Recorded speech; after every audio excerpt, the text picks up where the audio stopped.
ఏమంటామట, దేవుని ఎదుట ధైర్యము గలవారమగుదమట. హల్లెలూయా. అంటే హృదయము దోషారోపణ మనకు జడ్జిమెంట్ ఇస్తుంది.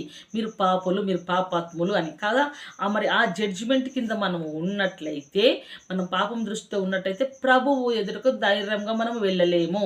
భయపడుతూ భయపడుతూ వెళ్తాము. అదే నీతిగా ధైర్యంగా ఉన్నామనుకో, జడ్జి దగ్గరికి మనం ఎలా వెళ్తాం? మేమేం పాపం చేయలేము, మేము తప్పు చేయలేమని.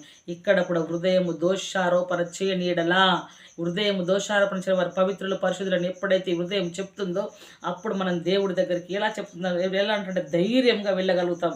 ప్రభువా నేనే పాపం చేయలేను దాన్ని వెళ్ళగలుగుతాం. కాబట్టి ఇక్కడ అంటాడు ఇంకో మాట, ఏమంటాడు, మరియు మనం ఆయన ఆజ్ఞలను గైకొనుచు ఆయన దృష్టికి ఇష్టమైనవి చేయుచున్నాము గనక. ఎలానట, మనము దేవుడి ఆజ్ఞలను గైకొంటున్నాం, ఆయన దృష్టికి ఏం చేసాం, ఆయనకి ఇష్టమైందే చేస్తాం. మరి చేస్తున్నామా?